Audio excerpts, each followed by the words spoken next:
On today's episode of China Explained, Russia is looking to deepen ties with China.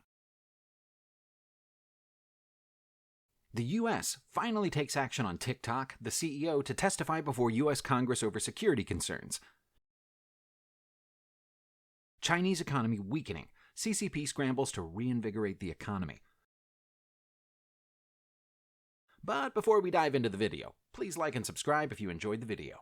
Now, without any further ado, let's jump right into the steps Russia is taking to deepen its friendship with its last remaining ally.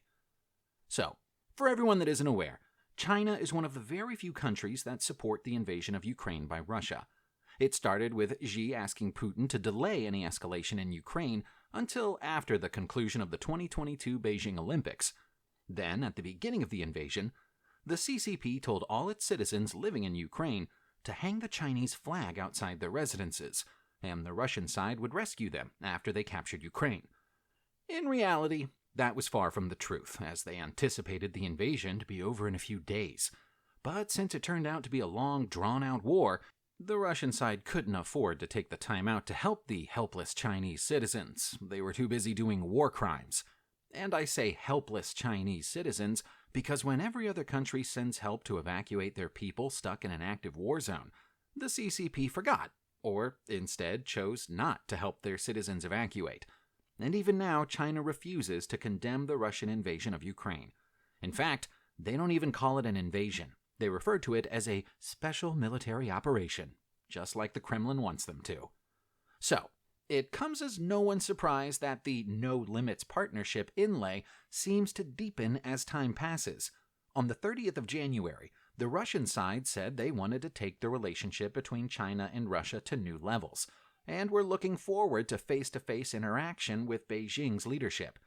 We are convinced that the potential for Russian-Chinese bilateral cooperation is still far from exhausted, Russia's foreign ministry said, and then went on to add Russia aims to reach its target of $200 billion worth of trade between the two countries ahead of schedule, and to significantly deepen its ties with Beijing. The Russian foreign ministry said that Wang Yi was set to come and visit Moscow in February. According to the Vedomosti newspaper, Wang may visit Putin during his stay. The purpose of Wang's visit is unclear, but may be related to preparations for an upcoming visit to Russia by Chinese President Xi Jinping. Although, when the Chinese side was asked about this potential visit, Chinese Foreign Ministry spokesperson Mao Ning said during a regular briefing that she was not yet aware of such a meeting. So either the Chinese side wants to keep this meeting hush, or Putin has lost it.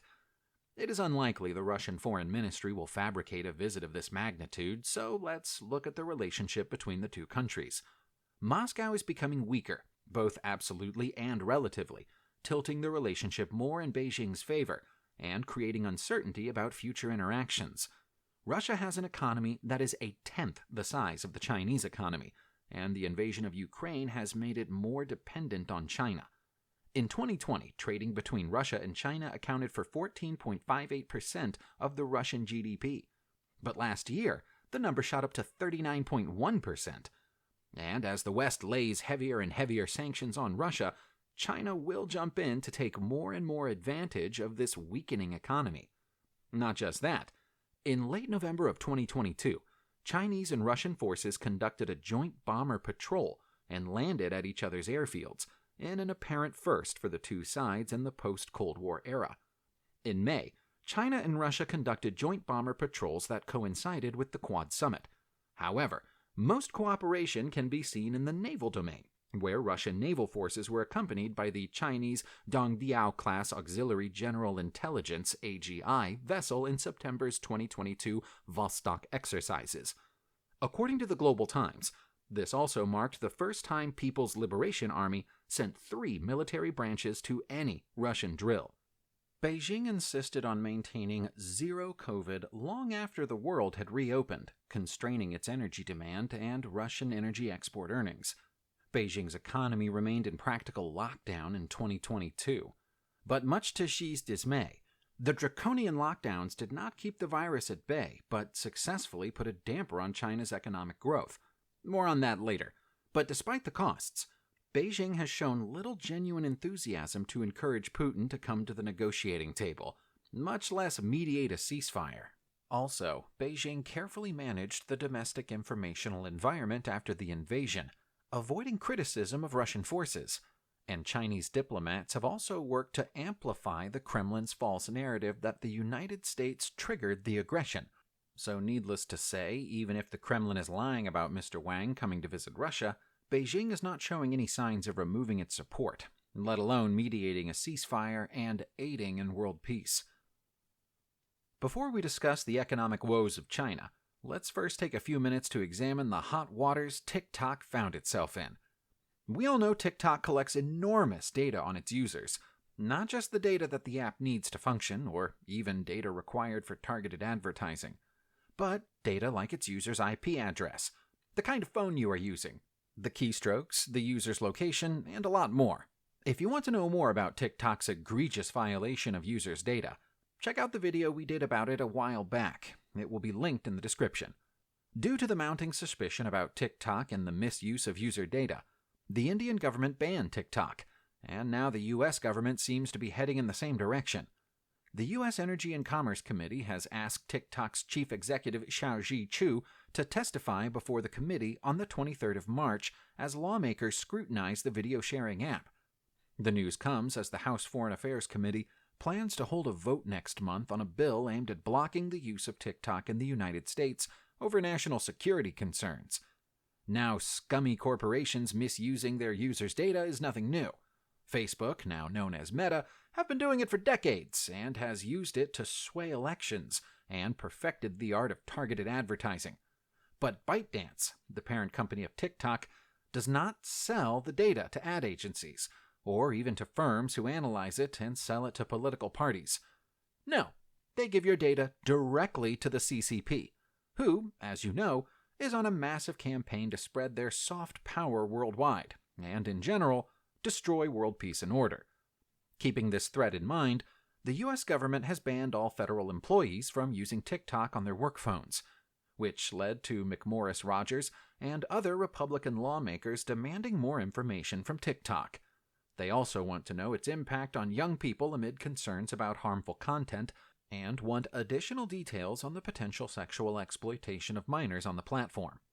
Although TikTok claims the personal data of U.S. citizens cannot be accessed and its content cannot be manipulated by China's Communist Party or anyone else under Beijing's influence, the lawmakers are still concerned about more than 100+ U.S. users, given the track record of Chinese companies and the CCP. And now, let's finally discuss the pickle the Chinese financial system has found itself in. To start off, the housing crisis left the entire industry in a slump and single-handedly brought down the GDP of the whole country, as a significant portion of China's GDP came from the housing market. Many factors have to be considered when we talk about the Chinese housing market, and they can't be covered in this video. So if you would like a video on the topic, let us know in the comments section below. The next culprit for slowing down the Chinese economy, and in my opinion, the biggest offender, is the zero-COVID policy, which, in essence, brought the entire country to a screeching stop.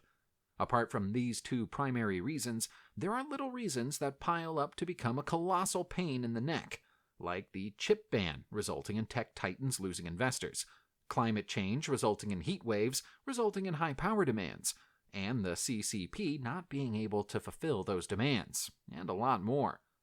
This brings us to what the CCP is doing now to mitigate these issues. Some steps have been taken, but they might be too late. For example, China's central bank said it will roll over 3 lending tools to increase support for targeted sectors of the economy. The People's Bank of China will roll over a lending tool for supporting carbon emission reduction to the end of 2024 and extend a re-lending tool for promoting the clean use of coal to the end of 2023, the bank said in a statement on its website. They added that this tool will be extended to the transport and logistics sector to June 2023. Some foreign financial institutions will be included in the scope. They expect the lending tool will help precisely and effectively implement the prudent monetary policy and guide financial institutions to increase support for green development and other areas. And even though China pushes to move towards green energy, they are still largely dependent on fossil fuels for most of the energy requirements, which led to China being the world's largest producer of CO2, producing 10,065 million tons of CO2, surpassing the United States' second largest polluter by 4,649 million tons. To put it into perspective, that is more than the US, India, and Russia combined. But I digress.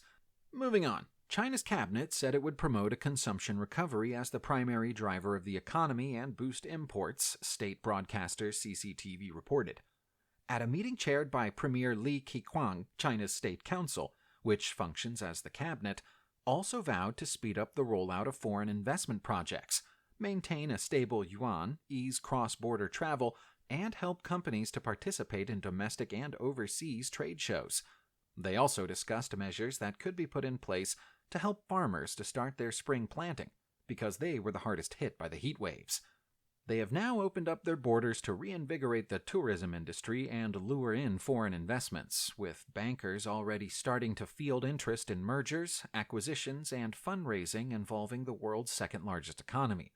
And to all these money-hungry bankers, I will recommend steering clear of China, because not only will you have to navigate a highly fickle-minded government that will do whatever they want, just like Alibaba and the Ant Group, for example, but whatever you, and by you I mean the bankers, are about to do, you are doing it on other people's dime. A regulation change can topple an entire industry, as seen in the housing crisis. There are a lot of different reasons, but I will refrain from indulging in them as I do not have complete knowledge of the subject, nor am I from a financial background, so taking a deep dive into the Chinese financial system will have to wait for now. But do let me know in the comments if you are interested in such a topic. But again, I'm digressing. Although consumer, retail, and travel-related firms are expected to bounce back after an almost 3-year lockdown, advisors say sectors linked to strengthening China's economic prospects will be at the center of deal-making this year. Mark Webster, partner and head of Singapore at BDA Partners, an Asia-focused investment banking advisor, said, "We see strategic sectors, hardcore industrial technology, automation, semiconductor-related, to be a focus for outbound activity. It remains to be seen how the Chinese financial system will recover. Still, one thing is of interest. The reopening coincided with a thaw in regulatory scrutiny that had seen overseas Chinese IPOs grind to a halt in the past 18 months amid proposed rule changes, and the tech sector struggled with a range of new regulations." Well, that is all for today. You know the drill by now. Please like, comment, and subscribe. It is a small gesture, but it helps us immensely with the YouTube algorithm. Until next time, peace.